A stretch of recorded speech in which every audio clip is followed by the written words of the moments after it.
అందరికీ నమస్కారం. ప్రపంచ శాంతికి, పంచభూత శాంతికి, విశ్వ మానవ కళ్యాణం కొరకు అనేక పూజ, అభిషేక హోమాదులు నిర్వహించిన విశ్వశాంతి దీక్షాపరులు, స్వయంభు సాలిగ్రామ శ్వేతార్క గణపతి సహిత శ్రీ చాముండేశ్వరి అనుగ్రహ పీఠాధిపతులు, పరమ పూజ్య బ్రహ్మశ్రీ డాక్టర్ శ్రీకృష్ణ చాముండేశ్వరి మహర్షి గురువు గారు ఈరోజు మనతో పాటు ఉన్నారు. గురువుగారు గత అనేక దశాబ్దాలుగా మహాశివరాత్రి గురించి ప్రతిసారి కూడా పూజలు కార్యక్రమాలు చేపడుతూ ఉంటారు. మరి దీని గురించి ఈరోజు మనం మాట్లాడదాం. నమస్కారం గురుగారు. ఓం నమ శివాయ. నమస్తేస్తు భగవన్ విశ్వేశ్వరాయ మహాదేవాయ త్రయంబకాయ త్రిపురాంతకాయ త్రికాగ్నికాలాయ కాలాగ్నిరుద్రాయ నీలకంఠాయ మృత్యుంజయాయ సర్వేశ్వరాయ సదాశివాయ శ్రీమన్మహాదేవాయ నమః. ఓం నమ శివాయ తల్లి. అయితే గురువుగారు ఈ మహాశివరాత్రి సందర్భంగా మా కోసం ఆహ్వాన పత్రిక పంపించారు ఈ స్టూడియోకి. అయితే శంభో స్వయంభో మహాశివరాత్రి అహోరాత్రి అభిషేకాలతో ధ్యాన జప అభిషేక జాగరణ కార్యక్రమం ఎలా ఉండబోతుంది అనేది మనం ఈరోజు వీడియోలో పూర్తిగా తెలుసుకుందాం. చాలా కార్యక్రమాలు అయితే ఏర్పాటు చేశారు. ఒక్కొక్క కార్యక్రమం గురించి వింటుంటే నాకైతే చాలా ఆశ్చర్యంగా ఉంది. మరి ఈ కార్యక్రమం యొక్క ప్రత్యేకతలు ఏంటనేది గురువుగారిని అడిగి తెలుసుకుందాం. గురుగారు, మహాశివరాత్రి జాగరణ మహోత్సవ కార్యక్రమం ప్రత్యేకతలలో గణపతి పూజ అందరికీ తెలిసిందే. ఈ కపిల గోవు పూజ, నృత్య ప్రదర్శన, దివ్య సాలగ్రాముల శివలింగాలకి అభిషేకం, భూశాంతి అభిషేకం, హిమాలయాల నుంచి సేకరించిన గంగా జలాలను భక్తులపై చిరుజల్లులు వర్షం కురిపించుట, ఇవన్నీ ఉన్నాయి కదా. అసలు ఏంటి ప్రత్యేకతలు దీన్ని చెప్తారా? ఇది మనం అందరూ శివరాత్రిని జరుపుకుంటాము. ఒక ప్రత్యేకమైన శివరాత్రి. ఈ ప్రోగ్రాంలో పాల్గొన్న ఎవరైనా కూడా నేను చివరికి ఒక క్వశ్చన్ అడుగుతానమ్మా. మీ వయసు 25 శివరాత్రులు అయి ఉంటాయి. 30 సంవత్సరాలు మీ వయసు. 30 శివరాత్రులు చూశారు కదా. అలా ఎవరైనా సరే ఇలాంటి శివరాత్రి మీరు ఎప్పుడైనా గడిపారా అని అడుగుతాను.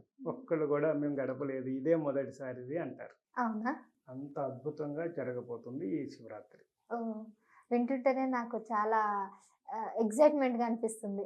అవునమ్మా, తప్పకుండా మీరు కూడా పార్టిసిపేట్ చేసి ఇది ఒక అద్భుతమైనటువంటి అనుభవం మీరు పొందుతారు. ఎందుకంటే నేను హిమాలయాల్లో తపస్సు చేసి సేకరించిన అనేక దివ్య సాలగ్రామాలని ఒక సాలగ్రామం చూపించే గుడి కట్టేస్తున్నారు ఇప్పుడు అందరూ. అటువంటిది నా దగ్గర వేలాది సాలగ్రామాలు. అది ఎంత ధైర్యం ఉండాలంటే అది సాధ్యమైన విషయం కాదు. ఆ పరమేశ్వరుడు అనుగ్రహం లేనిదే సాలగ్రామాలను మనం ముట్టుకోనే లేము, చూడలేము. అభిషేకం తర్వాత చూడటమే, ముట్టుకోవడమే కష్టం. అటువంటిది అభిషేకాలు చేయడం, అది వేలాది సాలగ్రామాలను మా పీఠంలో నేను స్టోర్ చేయడం, ఇప్పుడు వరకు నా పూర్తి సాక్రిఫైస్ చేయడం జరిగింది. 35 సంవత్సరాలుగా నేను వీటి మీద కలెక్షన్ చేస్తూ ఉన్నాను. వాటి కోసం తపస్సు చేశాను. అలా సేకరించిన ఎన్నో అనుభవాలు ఆ రోజు అక్కడ పంచుకోవడం జరుగుతుంది. అలాగే ఇదంతా నేను ఒక్కనే చేసుకుంటే నా తరతరాలు ఉద్ధరించడమేనా?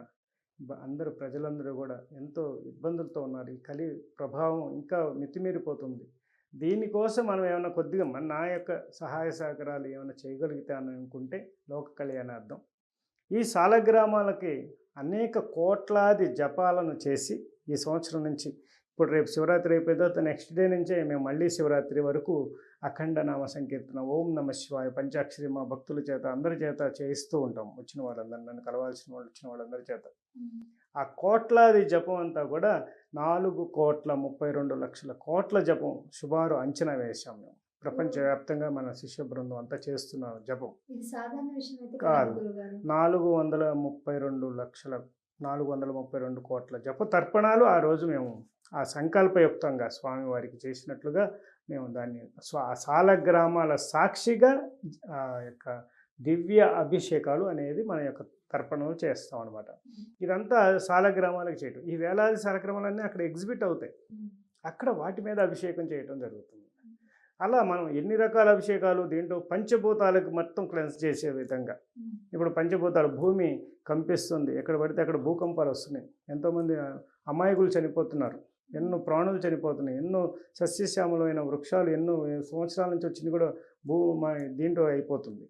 మరి దానికి సంబంధించి ఏం చేయగలుగుతాం? అలాగే జలశాంతి, సునామీలు వస్తున్నాయి, వరదలు వస్తున్నాయి, బీభత్సమైనటువంటివి వస్తున్నాయి. అలాగే టోర్నడోలు వస్తున్నాయి, వాయుశాంతి వల్ల ఇబ్బంది వల్ల అగ్ని ప్రమాదాలు జరుగుతున్నాయి, కారుచిచ్చుల వల్ల అడవులను తగలబడిపోయి వన్యప్రాణులను చనిపోతున్నాయి. ఇలా ఆకాశ తత్వంలో నుంచి ఎన్నో విపరీతమైన పిడుగులు పడి ఎంతోమంది మరణిస్తున్నారు. ఇలా ఎన్నో రకాలైనటువంటి సమస్యలన్నీ కూడా పంచభూతాలను సమన్వయపరచకపోవటం వల్ల ఇలా జరుగుతుంది. సో మనమేం చేయగలుగుతాము? మరి ఎంతవరకు చేయగలుగుతాము? మన మానవ ప్రయత్నం అయితే చేయాలి కదా. కాబట్టి మన యొక్క సంకల్పయుక్తంగా మేము ఎన్నో ప్రాక్టికల్స్ చేసి దీనివల్ల రిజల్ట్ పొందినట్లుగా మేము ఫీల్ అయిన సందర్భాలు ఎన్నో పంచభూతాలతో మాకు కనెక్ట్ అయి ఉన్నాం అన్నమాట. కాబట్టి ప్రతి ఒక్కళ్ళు కూడా పంచభూతాలతోనే కనెక్ట్ అయి ఉంటాం. కాబట్టి దాన్ని యాక్టివేట్ చేసుకోవాలి మనం. మేము కనెక్ట్ అయి ఉన్నామంటే సరిపోదు, దాన్ని యాక్టివేట్ చేసుకోవాలి. కాబట్టి ఆ యాక్టివేట్ చేసుకునే క్రమమే ఈ శివరాత్రి రోజు వేలాది సాలగ్రామాలకి అఖండ నదీ తీర్థాలతో అభిషేకం చేసేది. అలాగే నామ సంకీర్తన, ఓం నమ శివాయ నమ శివాయ నమ శివాయ నమ శివాయ అని చెప్పి జపం చేసే విధానం ఒకటి.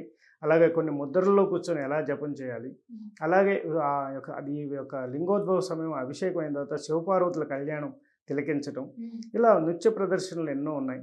ఆ గిరిజా కళ్యాణం అని, శివపార్వతుల కళ్యాణం అని, ఇలా ఎన్నో నృత్యాలను మనం గమనించే పేరిణి నృత్యం అని, ఇలా మనం ఎన్నో రకాలైనటువంటి శాస్త్రీయమైనటువంటి నృత్యాలను మన భారతదేశం గర్వించదగిన విధమైనటువంటి ప్రోగ్రాంగా దీన్ని తీర్చిదిద్దడం జరిగింది. ధన్యవాదాలు గురుగారు. ఇంత చక్కడైన కార్యక్రమాలు మా అందరి కోసం నిర్వహించడం అనేది నిజంగా మా అదృష్టం. తప్పకుండా మేమందరం ఖచ్చితంగా దానికి వస్తాం, తప్పకుండా వస్తాం. మాతో పాటు మా ఛానల్ ఆడియన్స్ కూడా అందరూ కూడా రావాలని మేము కోరుకుంటున్నాం. ధన్యవాదాలు. శుభం భవతు.